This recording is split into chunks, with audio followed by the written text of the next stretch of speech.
సుమన్ టీవీలో మీ personal and business promotions కోసం కింది నెంబర్కి కాంటాక్ట్ చేయండి. అందరికీ గుడ్ ఈవినింగ్ అండి. నిన్నటి దినము ఆదోని పట్టణంలో ఆదోని 3 టౌన్ పోలీసులు అయినటువంటి మాకు రాబడిన సమాచారం మేరకు ఆదోని పట్టణంలోకి వచ్చినటువంటి పెద్ద మొత్తంలో క్వాంటిటీ కర్ణాటక మద్యాన్ని మేము సమాచారం ద్వారా పట్టుకోవడం జరిగింది.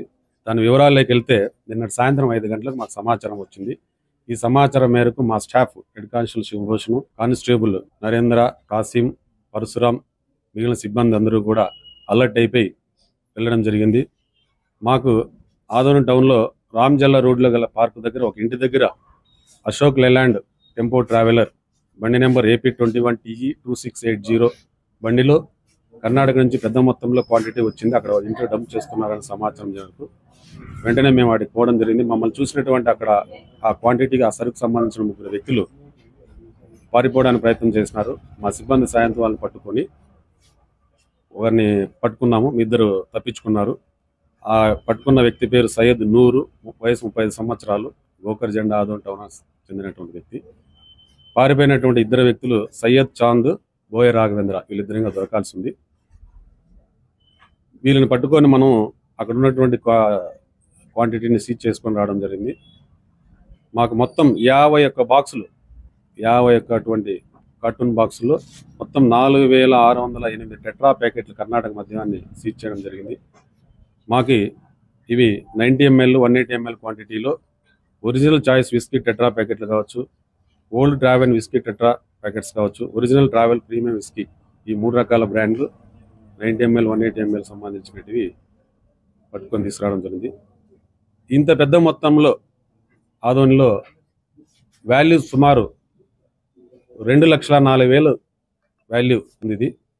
అయితే ఇప్పుడు మాకు దొరికినటువంటి సయ్యద్ నూర్ని కొట్టువారి ముందు ప్రవేశపెడతాం. మిగతా 2 పట్టుకోవాల్సి ఉంది.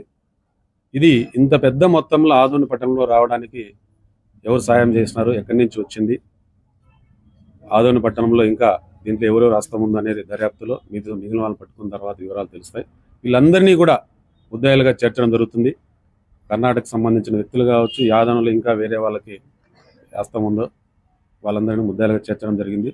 నేను మీ ద్వారా ప్రజలకు తెలియజేసేది ఏమిటంటే, ప్రజలకు కావచ్చు, ఇట్లాంటి అసాంఘిక సోషల్ ఈవిల్స్కి మద్దతు ఇస్తున్నటువంటి వ్యక్తులు కావచ్చు, నేరానికి పాల్పడుతున్న వాళ్ళకి తెలియజేయడం ఏంటంటే, మనకి ప్రభుత్వం మారింది, పోలీసులు అధికారులు అందరూ కొత్త వాళ్ళు వచ్చినారు. జిల్లా ఎస్పీ గారు కూడా కర్నూలుకి బిందు మాధవ్ సార్ వచ్చారు. మాకు నిరంతరం ఆ సార్ ఇన్స్ట్రక్షన్స్ ఇస్తూనే ఉన్నారు. మా SDPO సోమన్న సార్ కావచ్చు, మేమందరూ కొత్తగా వచ్చిన ఇన్స్పెక్టర్లు కావచ్చు. ఆదోనిలో ఉండేటువంటి ఆదోనికి ఒక పాత ఒక హిస్టరీ ఉంది. మటకా కావచ్చు, క్రికెట్ బెట్టింగ్ కావచ్చు, సారా కావచ్చు, ఈ టెట్రా ప్యాకెట్ లిక్కర్ కావచ్చు, ఇక్కడ ఎక్కువ ఉందనేది దీని మీద ఎప్పుడు మేము నిఘా పెడుతూనే ఉన్నాం. దాంట్లో భాగంగానే మాకు ఈ సమాచారం రావచ్చింది. మాకు ఇన్ఫర్మేషన్ ఇచ్చిన వాళ్ళకి కూడా మేము తగిన వాళ్ళకు గౌరవం ఇస్తూ వాళ్ళ ఇన్ఫర్మేషన్ గోప్యత పాటిస్తాం. వారికి కూడా తగిన పరిశోధికాన్ని కూడా ఇస్తాము. మేము ఇలా కేసులు పెట్టడమే కాదు, దీన్ని మళ్ళీ ఫర్దర్ రిపీట్ చేయకుండా అవసరమైతే వీళ్ళు ఇది వరకు కూడా ఏదైనా కేసులో ఉంటే PD యాక్ట్ కూడా ఆఫీసర్ల నోటీస్ తీసుకెళ్ళి PD యాక్ట్ పెట్టడానికి కూడా మేము రికమెండ్ చేస్తాము. ఇక మీదటైనా కూడా ఏం కేసు పెట్టేసేసి కోర్టులో 2 రోజుల్లో జైల్లోకి వేసి వస్తాము, మళ్ళీ మేము చేస్తాము అంటే మాత్రం కుదరదు. వీరిని ఎలా కట్టడి చేయాలనేది పోలీసుకి రకరకాల మార్గాలు ఉంటాయి. ఖచ్చితంగా కఠిన చర్యలు తీసుకుంటాము. ఇప్పటికైనా అందరూ మానుకోవాలని కోరుతున్నాం. ప్రజలు కూడా ఆదోని పట్టణాన్ని శాంతి భద్రతల పరంగా ప్రశాంతంగా ఉండాలంటే మాకు ఇట్లాంటి సమాచారం ఇవ్వాల్సిందిగా కోరుతున్నాం.